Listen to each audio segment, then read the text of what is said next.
iFILM, London.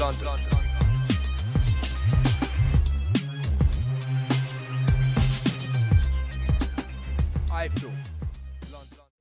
This is Kogan Cassius for iFILM London. We're at Nottingham Arena. With me I've got AMIR Khan. AMIR, can you just explain to me, on the viewers at iFILM London, what your diet was just there about 5 minutes ago? 5 minutes ago, you know, I like to treat myself now and then, and I just treat myself in a cheeseburger. Well, no, a burger without cheese and chips. But only I had about 4 chips.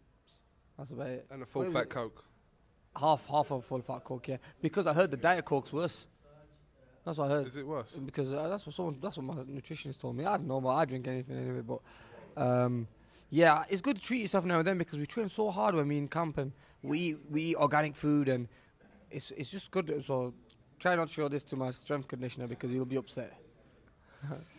AMIR, you must be sick to death of this LAMONT PETERSON saga. It's been dragging on for a while now. It's good to just get close to that. You're moving on, Danny Garcia, on the 14th of July. Can you tell us about how this fight come about?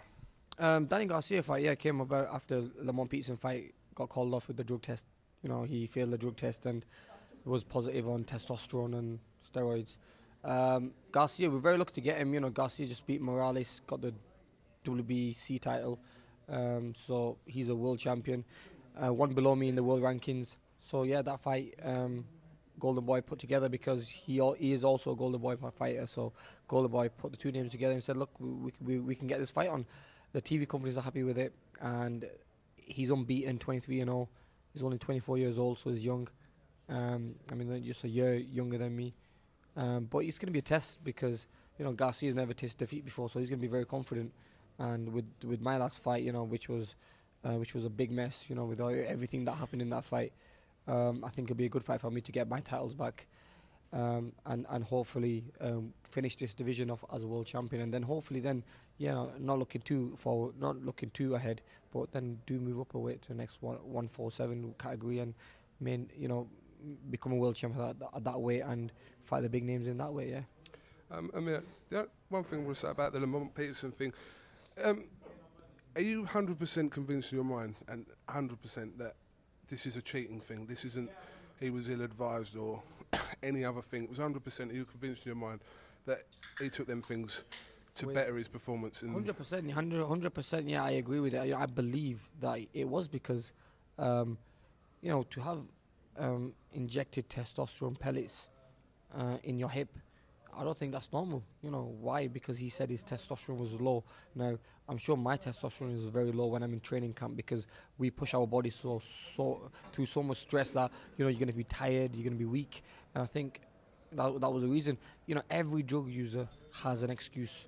You know, and I think this is just an excuse he's come with. He's been caught red-handed, and voluntary test he had, and he got caught with it. And the thing is, he didn't declare it either. He was tested 4 times. He never declared that he took testosterone or the pellets or anything. So now it's come out. Now he came with this idea, well, with this excuse that, oh, I had to take it because my testosterone was low. How come he didn't declare that before? So, you know, who knows? I mean, I think he's a cheater, and I think, you know, a fighter like that should get banned from the sport of boxing because, you know, he's a threat to himself and to opponents he's fighting, and it just looks bad for the sport. When we spoke a few months ago, I asked you the question about a potential fight with KELL BROOK. At the time, KELL BROOK and Matthew Hatton hadn't fought yet. They've since fought. KELL BROOK has beaten Matthew Hatton since then. So this fight with KELL BROOK that the British public are always calling for, they have been calling for some time, is this fight likely to happen? Well, yeah, definitely. I'd love to have that fight against KELL BROOK because, you know, I have all the skills and power, speed, everything in my armor, you know, to beat him on my side. So yeah, definitely, you know, I'd love to have that fight. At the moment, I'm 140 pounds. KELL's at the weight above. It'd be nice. I know for a fact I'll move up to 147 and I'll win a world title straight away, because, you know, I know I've got the talent and I'm a good fighter that way. Can KELL BROOK win a world title? I don't know. You know, I think, does he want to fight me just to make numbers? Does he want to fight me because he wants a big payday? Has he fought anyone in the top 10 in the world? I mean, I let the fans, you know, answer all those questions. Don't get me wrong, he's a good fighter. We've sparred together in the amateurs, and we've trained together. He seems like a nice guy. I've never really, you know, spoke to him a lot, but I mean, every time we spoke to him, he's been respectful. I've been respectful back. But the thing is, I mean, this is a business now.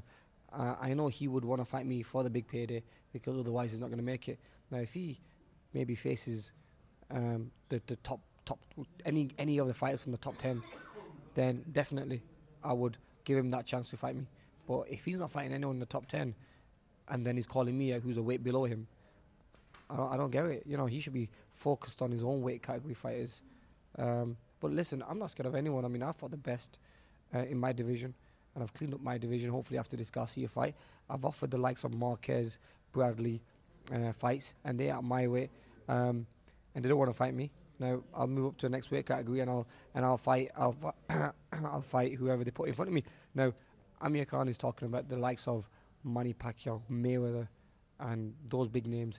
Kell Brook's talking about, you know, he wants to fight me. I mean, I've got big ambitions in the future. You get me? Kell Brook for me to fight Kell Brook, it makes no sense. You know, so I don't think I should fight him because I'm looking at the bigger names like the Mayweathers, unless he fights like the big names like Victor Ortiz. If he fights Victor Ortiz and beats Victor Ortiz or the winner, I'll fight the winner. I mean, I fought Victor Ortiz and AMIR should have beaten him. Now this is another one. Kell Brook and Victor Ortiz should have it off, or Kell Brook, Devin Alexander, or whoever, and I'll fight the winner. Because end of the day, you know, we the money man.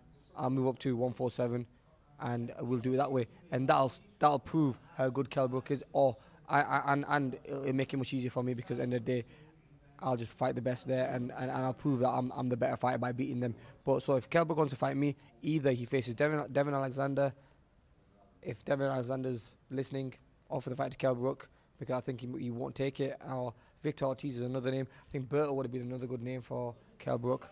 So fight someone in the top 10. You know, beat someone in the top 10. Beat these fighters who, I mean, Victor Ortiz fought Maidana. I fought Maidana. I beat Maidana. Victor Ortiz got knocked out by Maidana. Now, you know, this is an easy option. I'm not saying to Kell Brook fight Mayweather or fight Manny Pacquiao because I don't think Mayweather or Manny Pacquiao have heard of Kell Brook. Do you get me? So I'm not going to put his name amongst them because he doesn't deserve to be amongst them names. But fight someone like Victor Ortiz or Devin Alexander. Beat one of them guys who are not even in the top 3 or 4 or 5, you know. Beat one of them guys, and then AMIR Khan might consider fighting you and giving you the biggest payday of your life. All right, Amir, just finally, can you just tell us what major differences have you noticed in your strength and conditioning since you've joined up with Ruben Tavares? Yeah, there's a limit we can do because, you know, we don't wanna get too big, and because of making 140 pounds, we have to still keep the weight on the power and strength down a little bit, because if I get too big, it's going to be even harder for me to make weight. But we've been working on a lot of new things, like, you know, the diet, which is one big thing. Eating good I just saw the diet there. I know, don't tell Ruben about that diet because that is that's off day, you know what I mean? But we do cheat day, yeah. But we do organic food and a lot of vegetables and juices and stuff like that, and also eating a very healthy, a lot of water as well. And training wise, started doing strength work like weights and stuff. Whereas before I never used to do weights, never done weights in my life. Apart from before when I had Phil Richards, I used to train with. I used to do weights with him, but started to do weights now, and also we do a lot of massages in between, and you know, change it a little bit. I mean, it's always good to change conditioning coaches or coaches because you work on new things and they teach you new things. All right, Amir, I'm not going to take too much of your time. Thank you very much for talking to iFILM London, and we wish you the best of luck on the 14th of July against Danny Garcia, and hopefully you can win that world title as well. Definitely love to win the world titles back and bring them back to Britain for my fans, and thank you very much. All right. Kogan Cassius here with AMIR Khan for iFILM London. Thank you very much.